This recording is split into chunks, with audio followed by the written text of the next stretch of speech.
अगर आप पॉलिटिकली देखिएगा तो शायद हम और आप भी अगर प्रधानमंत्री रहेंगे ना तो शायद बहुत मुश्किल हो जाएगा हमारे और आपके करने के लिए, क्योंकि वहां बैठे हुए आप लोग, आप जैसे सोचिए वहां बैठे, आपको बैठने के लिए सीट नहीं मिला है, यहाँ लड़के जमीन पे बैठे हैं, आपकी शिकायत है गेट खोलना, लेकिन सब अपनी शिकायत जानता है, किसी को पता हमारा सामने तकलीफ कौन सी।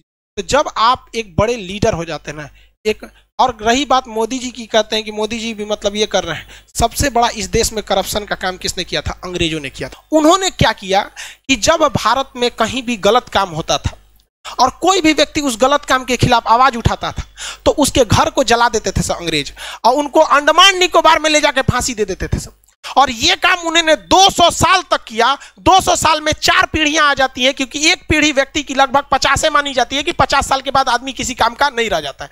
तो 4 पीढ़ियों के अंदर अंग्रेजों ने थोड़ा थोड़ा स्वीट पॉइजन देते गए कि तुम गलत के खिलाफ आवाज मत उठाओ, मत उठाओ, मत उठाओ, तुम्हारा घर तोड़ दिया जाएगा, घर जला दिया जाएगा, फांसी दे दिया जाएगा, जेल डाल दिया जाएगा। 4 पीढ़ियों के बाद जब हमें आजादी मिली तो हमारे अंदर वो डीएनए में ये डर घुस चुका है। हमारे सामने हमारे गांव का 2 कौड़ी का मुखिया नाली बनाता है तो उसमें 12 का सीमेंट का मसाला डालता है, लेकिन हम आवाज नहीं उठा पाते हैं। अगर हर गांव से आवाज उठने लगे तो किसी के बाप की औकात नहीं जो गलत काम कर सके। करप्शन तो हम लोग बढ़ाते हैं।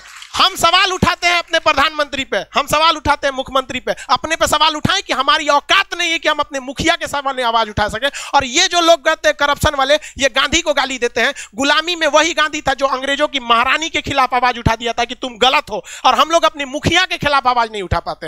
ये वैचारिक नपुंसक बना के चले गए अंग्रेज हमें। आप उठा सकते हैं? आपको नहीं पता आपके गांव में ऐसे मुखिया ने गलत काम किया, सड़क का पैसा लूट लिया, आपके सामने लिखा, लेकिन पूछ सकते हैं? नहीं पूछ सकते। आप पूछेंगे क्यों? नरेंद्र मोदी से, क्योंकि पता है कि वो कुछ नहीं कर सकता। आप लोकतंत्र में रहते हैं, लेकिन मुखिया के सवाल नहीं पूछ सकते। जानते हैं मुखिया कल को उठवा लेगा आपसे, अपने गांव के वार्ड मेंबर को कुछ नहीं कर सकते, उठा लेगा, राते को धो देगा 4 लाठी, शांत दे देगा और सब गांधीगिरी निकल जाएगा वहां।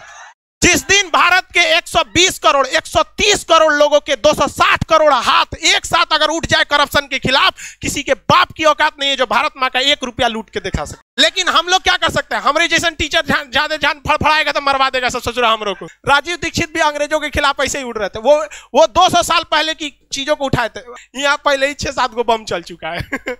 आप देखिए, बम चलने से पहले भी जो मेरी विचारधारा थी और आज भी वही है। हम जितना हो सके अंग्रेजों ने जो जहर दिया था उसको निकालने का हम काम करेंगे। आखिरी सांस तक जब तक रहेगा, इन अंग्रेजों की जो वैचारिक गतिरोध हमारे साथ दे के गए हैं उसे निकालने का कोशिश करेंगे। एक भी भारत माँ के संतान को अगर हम सही रास्ते पर लाएंगे तो हम समझेंगे मेरा जीवन सफल हो गया। ये आपका कर्तव्य बनता है, आप इसे आवाज उठाइए। और आज कोई कुछ नहीं कर सकता है, लेकिन आप इसके खिलाफ आवाज नहीं उठाते हैं। आवाज तब उठाइएगा जब आप अपने गांव को सुधार सकते हैं। तब किसी की बात करते हैं। हमको मोदी जी से कोई एक वीडियो बनाए थे, हम लड़का कमेंट किया था, सर आप मोदी जी के भक्त हो गए, तो नीचे एक लड़का उसका रिप्लाई दिया था, कल वाला वीडियो देख लो। मिडिल वाला काम नहीं करते हैं, हाँ या ना। जब जब कोई गलती सरकार से होती है सीधा विरोध कर देते हैं, चाहे अगर गलत है तो गलत, सही है तो सही। बीच वाला रास्ता हम अंग्रेज वाला काम नहीं करते हैं, नहीं होता है।